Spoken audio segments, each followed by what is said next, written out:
Reality starting to set in, huh, Jerry? Panic time. Jerry Jeudy is finally trying to get his act together because he sees the reinforcements that Todd Monken and GM Andrew Berry have brought in at the wide receiver position. They have brought in weapons to take over his spot. If he don't got his stuff together, his ass will be benched. No doubt about it. KC. He wasn't supposed to be sitting in that film room at midnight. Not after the season he just had. Not after being second in the league in drops. Not after fans calling for his job. Not after a receiver room got rebuilt around him like he was already gone.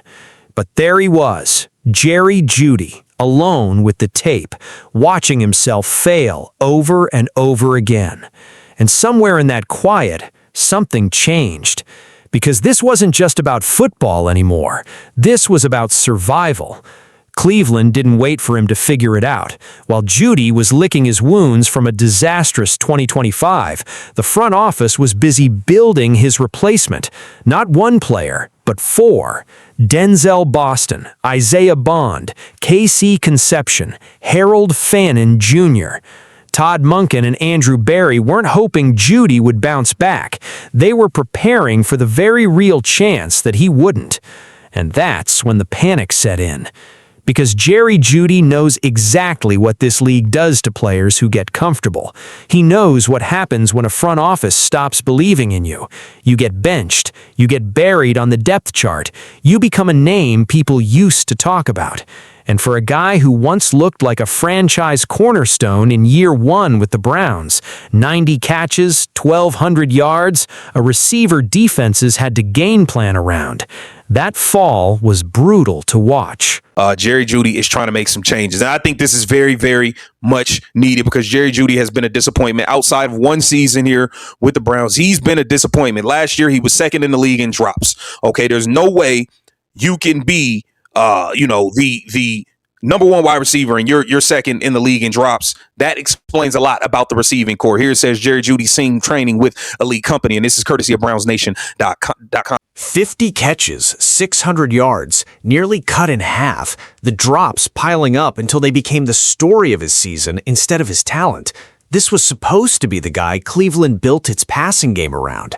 Instead, he became the symbol of everything that went wrong. So what do you do when the walls are closing in?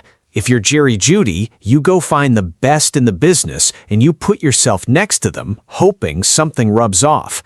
That's exactly what he did.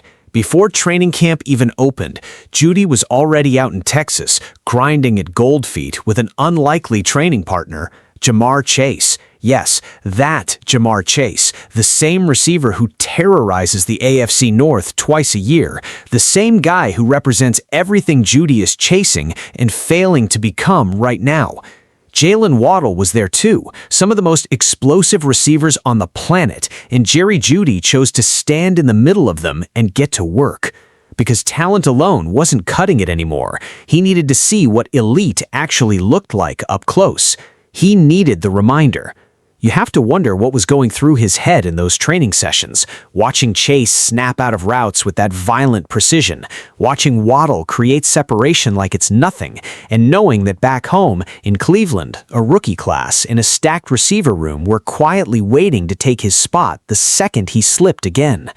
This is the part of the story nobody wants to talk about, the panic, the quiet fear that maybe your window is closing.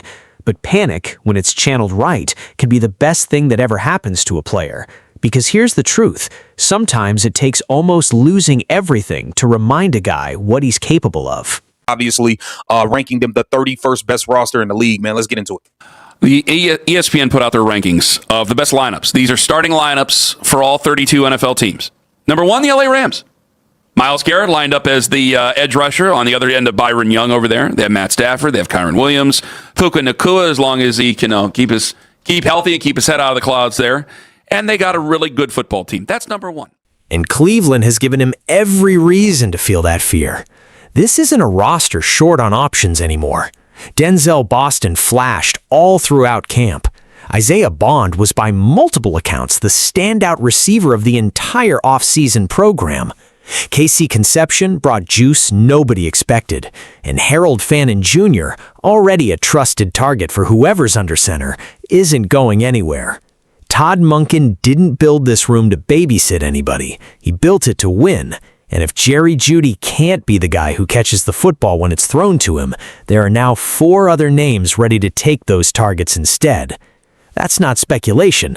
That's just where this roster stands. And it's not just internal pressure Jeudy is dealing with.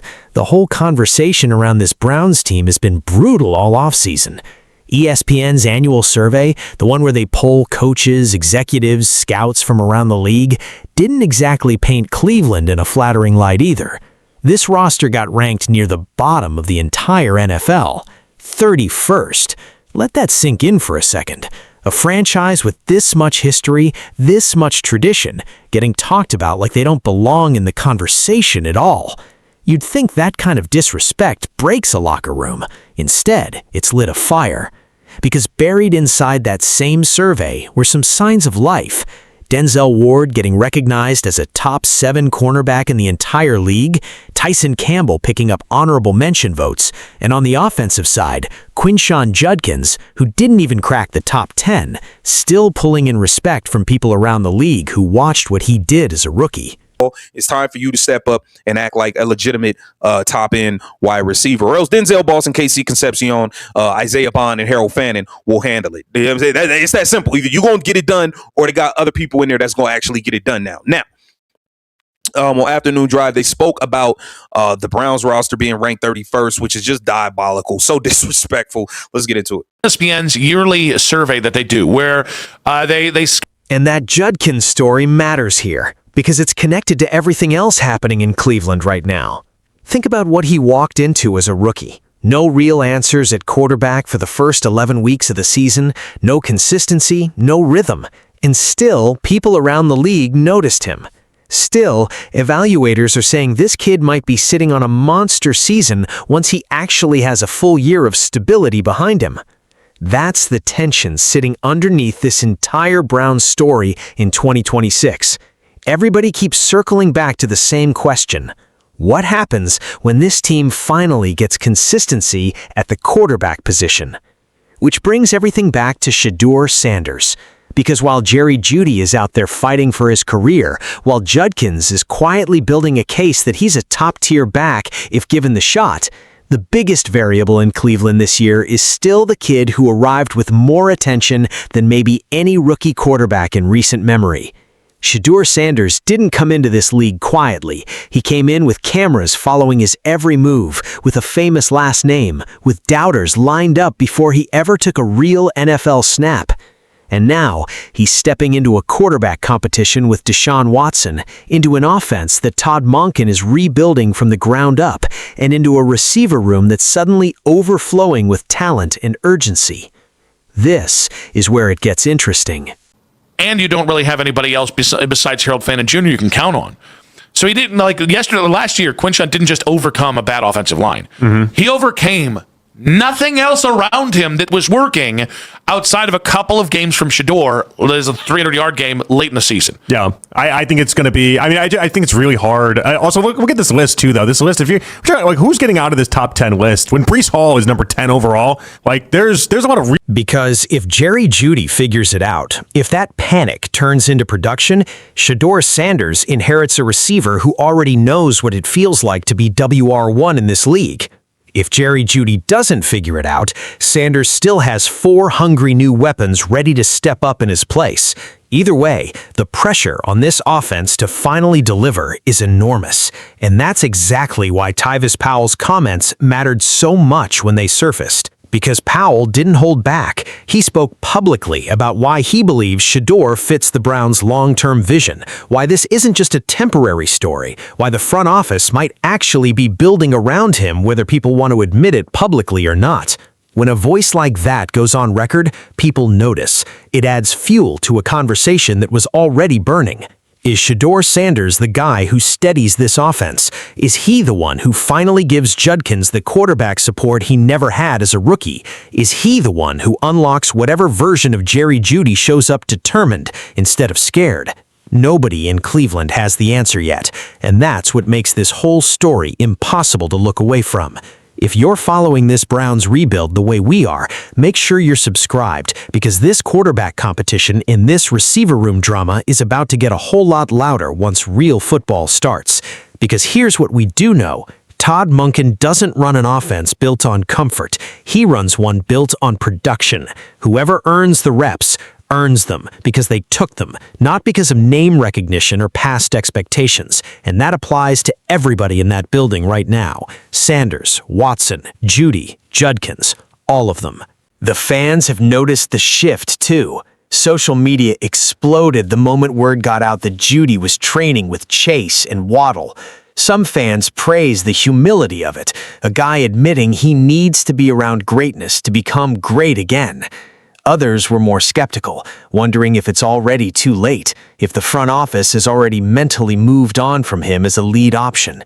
And that's the brutal part of professional sports. Perception moves faster than production. Jeudy could have the best training camp of his career, and there will still be fans who remember every single drop from last season before they remember anything he does this summer. But maybe that's exactly the chip he needed on his shoulder. Because the players who last in this league, the ones who find a second gear nobody expected, they're usually the ones who got humbled first. Nick Chubb wasn't given anything easy early in his Cleveland career either. He had to earn trust behind an offensive line that wasn't fully formed yet, and he did it through sheer stubbornness and work ethic. Judkins is being compared to that same story right now, a rookie who didn't get the perfect situation but still made people believe. Maybe that's the blueprint Jeudy is trying to follow too. Maybe that midnight film session, that off-season grind next to two of the best receivers alive, is his version of that same fight. Because at the end of the day, this Browns team isn't short on talent anymore. It's short on answers.